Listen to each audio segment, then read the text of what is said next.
ఒక పల్లెటూరులో చిన్న బాలుడు రాము తన అమ్మమ్మతో కలిసి ఉండేవాడు. రాము 9 వయసున్నాడు. తను చాలా చురుకైనవాడు. అడిగిన ప్రతి విషయాన్ని తెలుసుకోవాలనే తపన ఉండేది. అమ్మమ్మ మాత్రం బాగా పెద్ద వయసు కాని ఎల్లప్పుడూ హాయిగా నవ్వుతూ ఉండేది. ఆమె రాముకి రాత్రిళ్ళు కథలు చెప్పడం చాలా ఇష్టం. ఒకరోజు రాము అడిగాడు, అమ్మమ్మ, మన ఊరు ఏది ఇలా ప్రశాంతంగా ఉందో తెలుసా?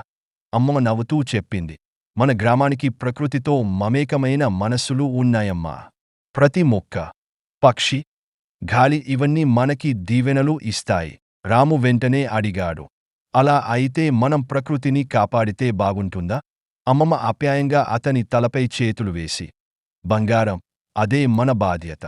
మనము ప్రకృతికి సహకరిస్తే అది మనకెప్పుడూ మంచి చేస్తుంది అంది. ఆ రోజు నుండి రాము ప్రతి చెట్టుకు నీళ్లు పోయడం, పక్షులకు గింజలు పెట్టడం మొదలుపెట్టాడు. అమ్మమ్మ తన చిన్నపిల్లవాడి మార్పును చూసి గర్వపడింది. గ్రామం నిండా రాముని పనులు చూసి అందరూ అతన్ని బాగా మెచ్చుకున్నారు. రాము మాత్రం తన అమ్మమ్మ చెప్పిన మాటలు ఎన్నటికీ మర్చిపోలేదు. ఇలా రాము తన చిన్న వయసులోనే ప్రకృతికి సహాయం